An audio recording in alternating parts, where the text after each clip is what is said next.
एक बार एक शिकारी शिकार करने जंगल में पहुंचा। उसने अपने तीर पर बहुत ही खतरनाक जहर लगाया और शिकार को निशाना बना करके उसने तीर को छोड़ा, लेकिन उसका तीर चूक गया और वो तीर एक पेड़ में जा लगा। वह पेड़ बहुत ही हरा भरा और घना पेड़ था, जिसमें बहुत सारे तोते रहते थे। जैसे ही वह जहरीला तीर उस पेड़ पर जाकर लगा, वह पेड़ धीरे धीरे सूखने लगा और उस पेड़ को जो भी तोते थे वह एक एक करके उस पेड़ को छोड़कर जाने लगे।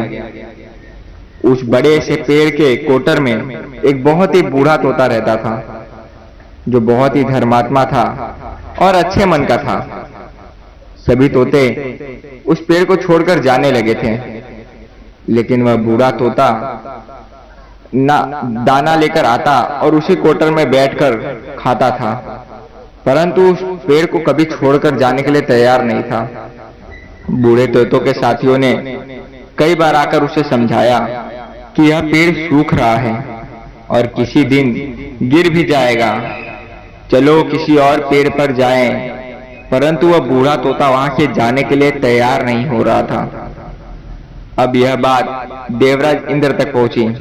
उन्हें बताया गया कि एक तोता है, वह जिस पेड़ में रहता है उस पेड़ पर एक जहरीला तीर लगने के कारण सूखने और गिरने और खत्म होने के कगार पर आ गए हैं, और एक बूढ़ा तोता अभी भी वहीं पर है। वह दाना लेकर आता है और वहीं पर खाता है और वहीं रहता है, जबकि उस जंगल में बहुत सारे पेड़ हैं, उससे हरे भरे और भी विशाल पेड़ हैं, लेकिन वह उसी पेड़ पर है।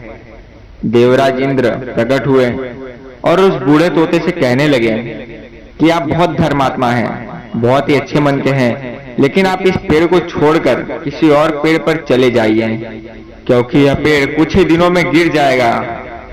तालाब के पास बहुत सारे बड़े बड़े हरे हरे पेड़ हैं, जिनकी कोठर और भी बड़ी है। उन पेड़ों पर तो फल भी लगे हुए हैं। आपको कहीं उड़कर नहीं जाना होगा, आप वहीं पर तोड़कर खा सकते हैं और वहीं रह सकते हैं, परंतु यहाँ से आप चले जाएं।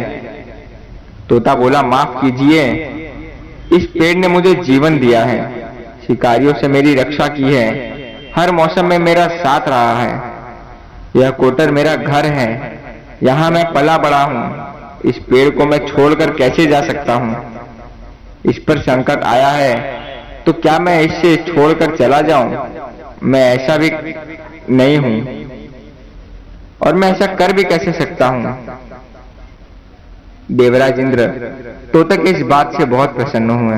उन्होंने तोते से कहा, आपके इस बात से बहुत खुश हुआ हूं, मांगो आपको जो मांगना हो। उस बूढ़े तोते ने कहा, मुझे बस इतना मांगना है कि जिस पेड़ ने मुझे जन्म दिया, जहां मैं रहा पला बड़ा, जिसे आप मेरी जन्मभूमि कह सकते हो, आप इसे फिर से वैसा ही हरा भरा कर दीजिए जैसा ये पहले था। देवराज इंद्र ने अमृत से उस पेड़ को सींच दिया और पहले की तरह हरा भरा कर दिया। अब वापस से उस पेड़ पर आकर बाकी तोते भी रहने लगे। वह बूढ़ा तोता कुछ समय तक और जिंदा रहा, फिर उसकी मृत्यु हो गई और वह स्वर्ग में चला गया। यह कहानी हमें यह सिखाती है कि जब भी इंसान का बुरा दौर होता है तो इमोशनली वह टूटा हुआ होता है। उसे किसी के सहारे की जरूरत होती है, किसी की आवश्यकता होती है। अगर आप ऐसे समय में उसे छोड़कर चले जाएंगे, उससे बात नहीं करेंगे, उसका साथ नहीं देंगे और मुंह मोड़ लेंगे, तो आपसे बुरा कोई नहीं है, क्योंकि आप किसी के सुख का साथी बने या ना बने, लेकिन आपको हमेशा किसी के दुख का साथी जरूर बनना चाहिए।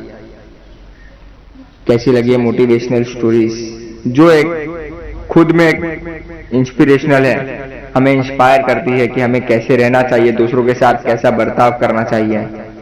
कमेंट में जरूर बताइए। ऐसी और मोटिवेशनल स्टोरीज सुनने के लिए रहस्य बुक को सब्सक्राइब जरूर करें। लाता रहूंगा ऐसी और स्टोरीज आपके लिए।